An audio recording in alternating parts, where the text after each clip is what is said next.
Shri Guruchand English tutor চ্যানেলের পক্ষ থেকে সকল ছাত্রছাত্রীদের জানাই স্বাগতম। আজ ক্লাস 9-এর এক্সারসাইজ 4 ন্যারেশন চেঞ্জ এর CDE নাম্বারের সমাধান করব।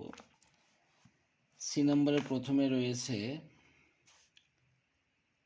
The teacher said to his students.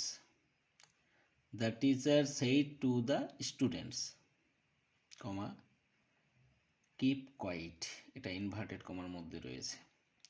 তাহলে প্রথমে ন্যারেশন চেঞ্জ করতে গেলে আমাদের জানতে হবে ইনভার্টেড কমার ভিতরের অংশটা কোন সেন্টেন্স। তাহলে এটা মেইন ভার্ব দিয়ে শুরু রয়েছে। আমরা জানি মেইন ভার্ব দিয়ে শুরু থাকলে সেটা ইম্পারেটিভ সেন্টেন্স হয়ে যায়। তাহলে ইম্পারেটিভ সেন্টেন্সকে ডাইরেক্ট থেকে ইনডাইরেক্ট করতে হলে প্রথমে আমাদের রিপোর্টিং ভার্ব মানে কমার ইনভার্টেড কমার বাইরের যে অংশটা সেটা রিপোর্টিং ভার্ব, সেই রিপোর্টিং ভার্বের সাবজেক্টকে বসাতে হবে। সাবজেক্টটা কি রয়েছে? The teacher, IND indirect. তাহলে দ্য টিচার বসালাম আগে।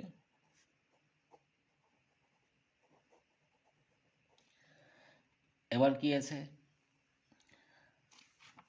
অর্থটা কি বোঝাচ্ছে ইনভার্টেড কমার ভিতরের অংশটা?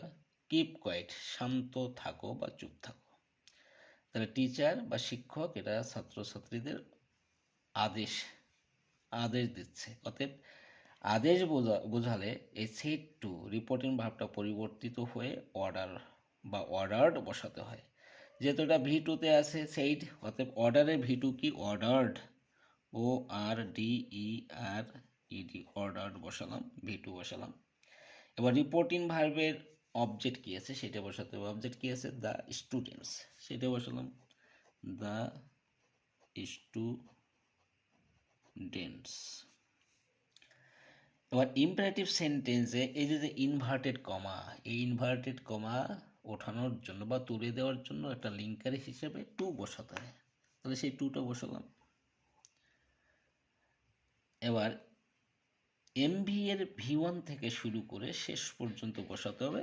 ওর ভিতরে যদি পার্সন থাকে সেটা পরিবর্তন করতে হবে। তাহলে MV কি রয়েছে? কিপ, বসিয়ে দিলাম কিপ, এটা V1-এই রয়েছে কিপ। বাকি অংশ কি রয়েছে? কোয়াইট, QUIET, কোয়াইট বসালাম। আর নেই, শেষে কি দেবো? Full stop. হয়ে গেল। এবার ডি নাম্বার,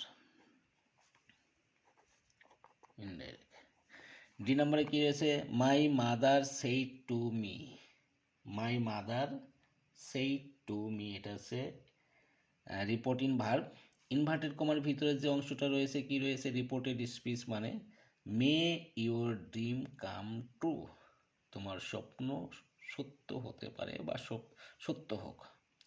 তাহলে এটা কোন সেন্টেন্স? মে দিয়ে শুরু হয় কোন সেন্টেন্স সেটাকে ধরতে হবে। মে দিয়ে শুরু হয় অপটাটিভ সেন্টেন্স।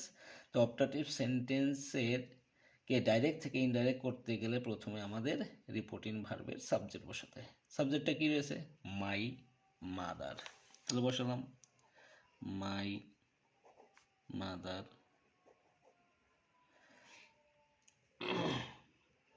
এবার যেহেতু মায়ের একটা ইচ্ছা, may your dream come true, তোমার স্বপ্ন সত্য হতে পারে, তাহলে ইচ্ছা বোঝালে এটাকে আমি কি করব? উইশ বসাবো। এই সেইড টু রিপোর্টিং ভার্বটা পরিবর্তন করে উইশ বা উইশড বসাবো। যেহেতু এটা V2-তে আছে, তাহলে উইশের V2 কি? উইশড, WISHED, উইশ বসালাম। এবার রিপোর্টিং ভার্বের অবজেক্ট অর্থ অনুযায়ী কখনো বসাতে হয়, কখনো বসাতে হয় না। তাহলে এখানে বসালাম, যেহেতু অবজেক্ট রয়েছে মি, রিপোর্টিং ভার্বের অবজেক্ট, সেই অবজেক্টটা বসালাম মি। এবার কি ইনভার্টেড কমা উঠে গিয়ে এই অপটাটিভ সেন্টেন্সকে ইনভার্টেড কমা উঠিয়ে দ্যাট বসাতে হয়। বসালাম দ্যাট, THAT। এবার কি? এবার রিপোর্টেড স্পিচের মধ্যে প্রবেশ করলাম। প্রবেশ করেই আমাদের পার্সন পরিবর্তন করে সাবজেক্ট বসাতে হবে। পার্সনটা কি রয়েছে? ইওর। ইওর কোন পার্সন? Second person. আমরা জানি সেকেন্ড পার্সন মানে রিপোর্টেড স্পিচের মধ্যে থাকলে সেটিকে রিপোর্টিং ভার্বের অবজেক্ট অনুযায়ী পরিবর্তন করতে হয়। তবে এটা মনে রাখতে হবে যে সেকেন্ড পার্সনটি যে কেজে থাকবে রিপোর্টিং ভার্বের অবজেক্টকেও সেই কেজে রূপান্তর করতে হবে।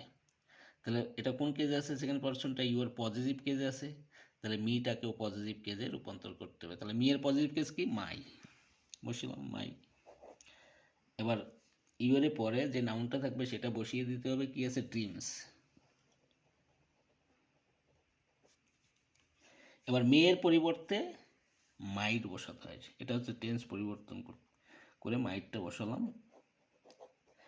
এবার এমভি এর ভি1 থেকে শুরু করে শেষ পর্যন্ত বসাবো। ভি1 কি রয়েছে? কাম, বসিয়ে দিলাম, বসালাম। এবার এমভি এর ভি1 এর পর কি রয়েছে সেটা বসাবো, ট্রু, শেষে ফুল স্টপ। তার মানে ইনডাইরেক্টে সবসময় ফুল স্টপ মানে অ্যাসার্টিভ সেন্টেন্স হয়ে যাবে। নাম্বার ই, ইন নাম্বারে রয়েছে the student said sir please allow us to play in the field. তাহলে দেখো এটা প্রথমে আমাদের স্যার বলে সম্বোধন করা হয়েছে, এটা কোন স্যার? প্লিজ দিয়ে শুরু হয়েছে সেন্টেন্সটা, মানে এটাও ইম্পারেটিভ সেন্টেন্স। তাহলে ইম্পারেটিভ সেন্টেন্সে যেহেতু স্যার বলে সম্বোধন করা বোঝানো হয়েছে, তাই প্রথমে আমরা একটা এক্সট্রা অতিরিক্ত একটা কিছু করতে হবে। অ্যাড্রেসিং দিয়ে শুরু করব, অ্যাড্রেসিং।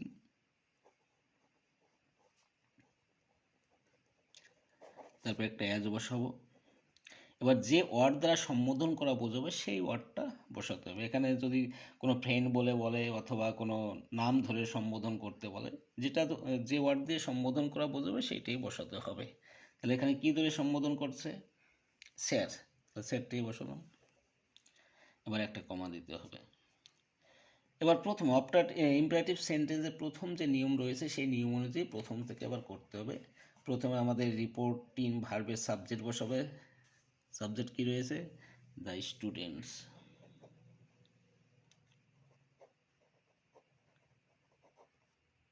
বসালাম। এবার যেহেতু এটা প্লিজ অনুরোধ করা বোঝাচ্ছে, তাহলে এই সেট টু পরিবর্তন করে রিকোয়েস্ট বসাবো। এখানে সেট যেহেতু ভি2তে আছে, তাহলে রিকোয়েস্টের ভি2 কি? রিকোয়েস্টেড বসালাম।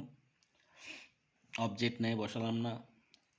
এবার ইনভার্টেড কমা উঠে গিয়ে আমাদের ইম্পারেটিভ সেন্টেন্সে টু বসাতে হয়, বসালাম। তারপর যে নিয়মটা রয়েছে এমভি, রিপোর্টেড স্পিচের এমভি এর ভি1 থেকে শুরু করে শেষ পর্যন্ত বসাতে হবে। ভিতরে পার্সন থাকলে অবশ্যই পরিবর্তন করতে হবে। তাহলে ভি1টা কি আছে? অ্যালাউ, বসালাম ALLOW, বসালাম। এই যে পার্সন বেড়ে গেছে, আজ কোন পার্সন? ফার্স্ট পার্সন, কি হয়ে যাবে? রিপোর্টিং ভার্বের সাবজেক্ট অনুযায়ী। যেহেতু স্টুডেন্টস রয়েছে, এর প্রোনাউনটা কি হতে পারে? দে হতে পারে। তাহলে আজটা কোন কেজে রয়েছে? ফার্স্ট পার্সনটা অবজেক্টে রয়েছে, তাহলে দের অবজেক্ট কি? দের অবজেক্ট দেম, সেটা বসালাম। এবার বাকি অংশ বসাতে হবে, to play in the field, শেষে ফুল স্টপ।